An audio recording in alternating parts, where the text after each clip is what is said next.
Hi guys at mga ka-sexy. Andito po kami ngayon sa isang napakagandang falls. Matatagpuan po sa probinsya po ng Infanta, Quezon. So ayan po yung paligid po niya. Ganyan din po kalakas po yung agos ng falls.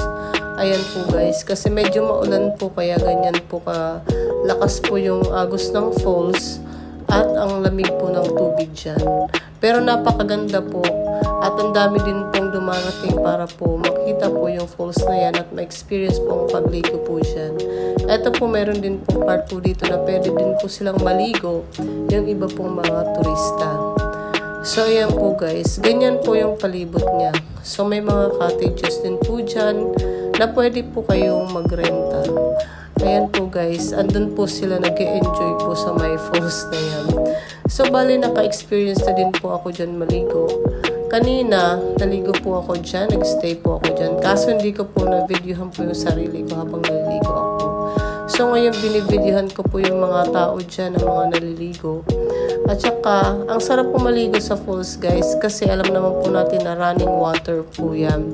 So hindi po siya nai-stuck po sa isang party lang ng ilog. So, napakalinaw, napakalinis at mababaw lang po yung tubig dyan. Bali po guys, hanggang leeg ko lang po yung tubig dyan sa falls na yan. So kaya hindi po kayo malulunod or safe po maligo dyan. Pero sa mga hindi po marunong lumangoy, nagrerenta po sila ng mga salbabida para po ay makapunta po sila doon sa may falls. So dito naman po mababaw din po yung party na yan. So yung iba man na mga nagrerenta po ng cottages, malapit doon po sila nagpumesto.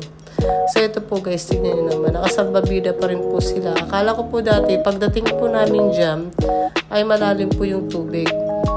So nung ako ay naligo na, at tinignan ko yung tubig niya or ang lalim niya, ay hindi naman po pala. So napakababaw lang po.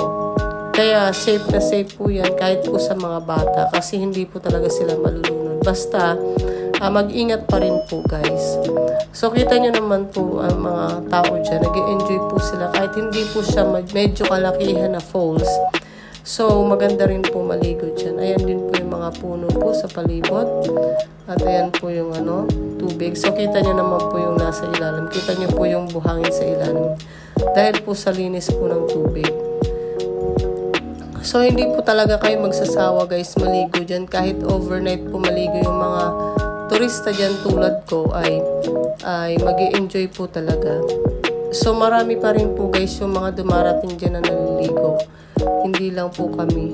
So lalo na po na pumunta po kami ng Sunday, so family day at marami din po mga walang pasok. So lahat po sila pumupunta dyan sa falls na yan. Ang pangalan niya po pala guys ng falls na yan ay Pinlac Falls. So ayan po ay matatagpuan sa Infanta, Quezon.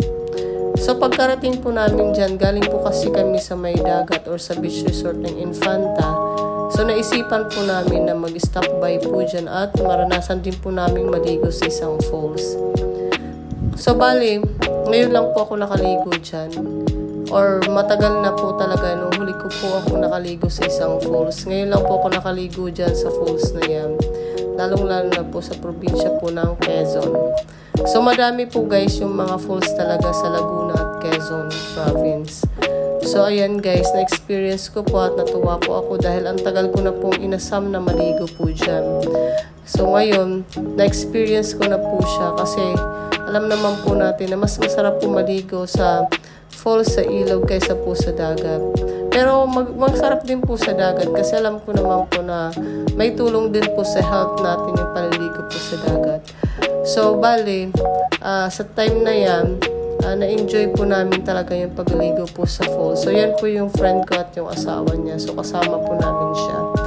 So bali guys, sa time na yan, ang dami na pong gusto talagang maligo, mga nag-iinuman po yung karamihan po dyan. So, lahat po talaga sila nag-enjoy. Yan po silang dalawa ng friend ko.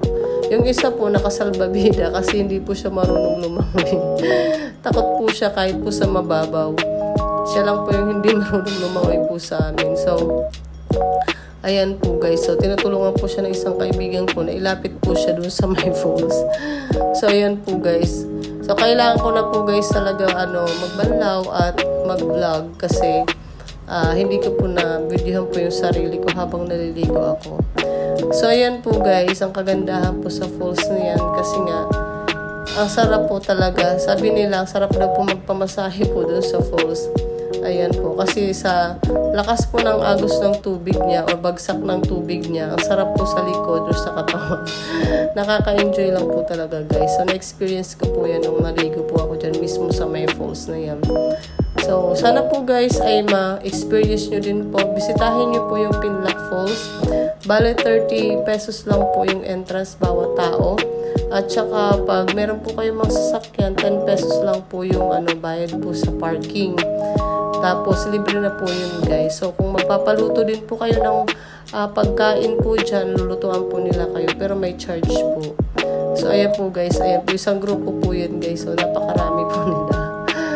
Nagkakasayahan po sila, natutuwa. Kasi ayan, narinig ko po na may birthday po sa kanila. So dyan po nila naisip na magbaligo or mag-celebrate ng birthday dyan sa falls na yan.